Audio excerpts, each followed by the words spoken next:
Hi, my name is Dr. John Douillard, and welcome to LifeSpa.com, where we prove ancient medical wisdom with modern science. And today, I want to talk to you about some ancient wisdom which has to do with breathing and how to breathe better to burn fat more efficiently. In fact, a study in the British Journal of Medicine found that we actually breathe most of our fat off of our body. In other words, we get rid of our fat by actually breathing. And we breathe 17-ish thousand times per day, which is a lot of breathing. We breathe out carbon dioxide, and carbon dioxide was once our fat. If you took 22 pounds of fat in your body, you're literally going to breathe off 18 and a half pounds of that through your carbon dioxide, because the triglycerides that you're trying to burn off break down into carbon dioxide and water. So if you take 22 pounds of fat, you're gonna breathe out about 18 and a half pounds of that as CO2 as you exhale, and the rest of it, the 3.5 pounds, comes out as water, which is, I thought, pretty fascinating. So when we're breathing about 17,000 times per day, that delivers about 10 milligrams of fat for each breath. Well, that's not a lot of fat, but it definitely adds up, and it can be amped up if we exercise. Exercise will increase the efficiency of the fat burning and the breathing by 7 times, so we can get more, even more than that. So you can actually, if you're breathing in, if you think about this logic, and you stay with me here for a second, but if you look at the amount of air that we're breathing in and out, it's called the tidal volume. It's about 500 milliliters of air that we're breathing in and out. That delivers, if we just do that, that delivers about, every 3 minutes, about every 50 breaths, that delivers about one herbal capsule of weight, which isn't a lot. You know, if you look at an herbal capsule, I'll show you one here. It isn't a lot. You know, this is one herbal capsule of weight. That's not a lot of weight to burn every 3 minutes, but every 3 minutes does add up. But if you amp up exercise, you can boost that up. But you can also do it by breathing efficiently, which is really cool. This is hard science now. We do know that we get our fat out of our body by breathing.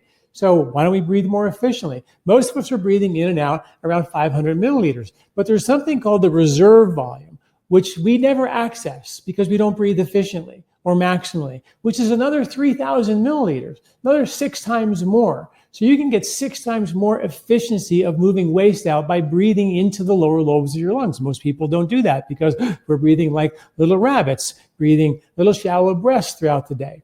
When we breathe through our mouth, and the mouth takes a big gasp of air and fills the upper chest first. And the upper chest of your lungs, the upper lobes of your lungs, are loaded with fight or flight receptors. So most of the fight or flight receptors are in the upper chest. You see a bear in the woods, you take a gas, run up a tree, save your life, right? That's how it works.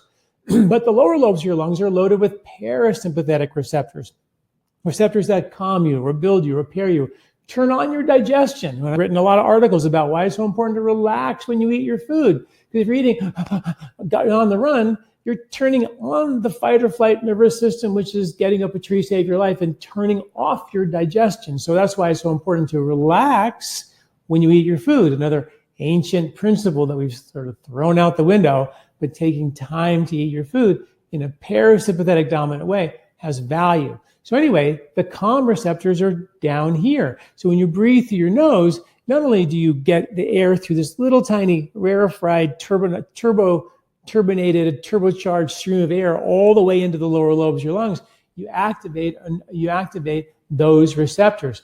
And the blood, where you exchange all the CO2 and burn all the fat from, is mostly in the lower lobes of your lungs. Your lungs are sort of a gravity-fed system. So in the lower lobes of your lungs, that's where all the blood is. So if you want to get rid of more fat, you got to breathe down there. And the only way to naturally breathe down there is to close your mouth and use your breathing apparatus to drive the air into the lower lobes of your lungs. That's pretty simple, right? This was the topic of my first book, Body, Mind, and Sport. We did research on nasal breathing exercise versus mouth breathing exercise.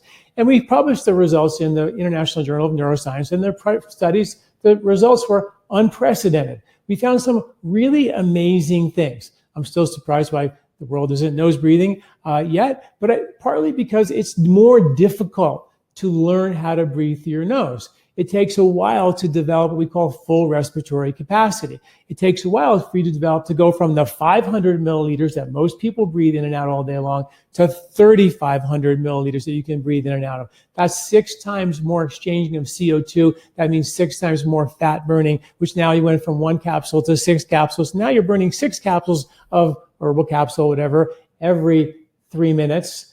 That can really begin to add up if you're trying to reset your ability to be a better fat burner. So breathing makes a world of difference if you're doing it efficiently when you're trying to burn some fat. But even more importantly than that is the benefits you get of nose breathing versus mouth breathing. When you go for a walk or a hike or exercise, use your nose breathing as a monitor of how much exercise is good, beneficial, rejuvenative, and how much more is potentially degenerative. Because when you're huffing and puffing, you're triggering an emergency response. You're breaking your body down to build yourself up, which is fine, short order. But long term, we end up having to dig out of the wear and tear.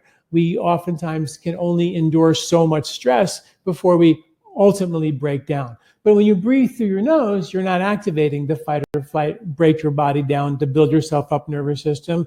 You're activating the repair system. You're doing more work with less effort. When I was competing as a triathlete many, many years ago, I was so fascinated by the runner's high, the zone, how athletes could say my best race is my easiest race. I was so blown away by that I needed to dive in and do the research. I ended up going to India, working with Ayurvedic yoga teachers there who taught me how to nose breathe.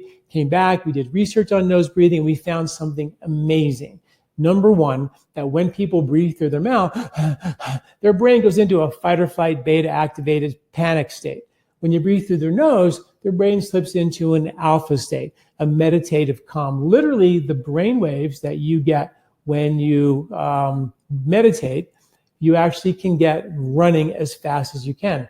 That was our first glimpse of reproducing the runner's high. To be able to exercise vigorously, producing meditative calm brainwaves, is that my best race is my easiest race effect. And you can learn more about this and look at the brainwave graphs that we did on my website, LifeSpa.com, and just type in nose breathing exercise, and you'll come up with a whole bunch of articles I've written about that. And look at the videos and read the science and read the study is actually there as well, which I thought was fascinating. But we also noticed something even more important, I think, was that we saw that the fight or flight nervous system normally in exercise goes to 100% and your calm parasympathetic zeroes out. But in our study, what happened was the two opposite nervous systems coexisted. The fight or flight actually only went up a little, and the parasympathetic didn't zero out. It actually equaled the parasympathetic nervous system. So the two nervous systems were coexisting. This is a crazy concept because this is what the runner's high is, right? My best race is my easiest race. My ability to be running very vigorously, handling the stress, but also supporting it with an internal sense of peace and calm. I call it the hurricane effect. The bigger the eye of the storm, the bigger the calm, the more powerful the winds. So that was the model that I used, which is a Vedic model, to take athletes and teach them how to really amp up their performance without breaking their body down first. And when you're breathing through your nose, if you are comfortable, you're rebuilding and repairing. As soon as you start opening up your mouth, you end up getting into a situation where you're breaking your body down to build you up. A little bit of that's fine, but too much can be overwhelming. Does that make sense? We also measured perceived exertion, how athletes felt when they were breathing through the mouth. They were at a 10 out of 10 on an exertion scale, like how much it hurt. And when they did the nasal breathing and their brain was alpha and their sympathetic system was coexisting, they actually saw a 4 out of 10, which means that they're doing the same work as the person huffing and puffing at a 10 out of 10, but their perception of the work instead of 10 out of 10 is a 4 out of 10. How about going through your life like that? How cool is that? The nasal breathing athletes averaged about 14 breaths per minute during the entire study we did, during the workouts, when they're breathing through their nose. when they're breathing through the mouth, same kids were breathing at 48 breaths per minute, huffing and puffing and huffing and puffing. That may not mean that much to you, but in Ayurveda, there's an old school saying that says you're given a certain amount of breaths from the day you're born. And if you don't use them all up by huffing and puffing, then you have a shorter life. But if you're breathing more efficiently, then you can actually have a longer life because you're breathing 14 breaths per minute for the same amount of vigorous exercise versus 48 breaths per minute, which definitely adds up if you're exercising a lot. So anyway, point being here is that there's a ton of benefits by breathing through your nose when you exercise or even all day long, and learning how to create what I call maximum respiratory efficiency. And that means go for a walk, try to breathe through your nose, close your mouth. Try a breathe right strip if you have deviated septums, because that'll open up your airways in your nose by 30%. So that'll give you a little hedge to open that up for you a little bit to get you into being a deep respiratory breather, so you can get that extra reserve volume, which is 3,000 milliliters of air, all of which loaded in the lower lobes of your lungs, where the exchange of CO2, which is your fat broken down more efficiently. So you will be a much better fat burner and remover of fat out of your body by breathing deeply through your nose. And that's hard science, which is really cool. Then you get the benefits of producing alpha, meditative brainwaves while you're exercising. You know, the coexistence of opposites, so you're not breaking your body down to build yourself up when you're exercising. So you're repairing your body during exercise, which is really, really cool.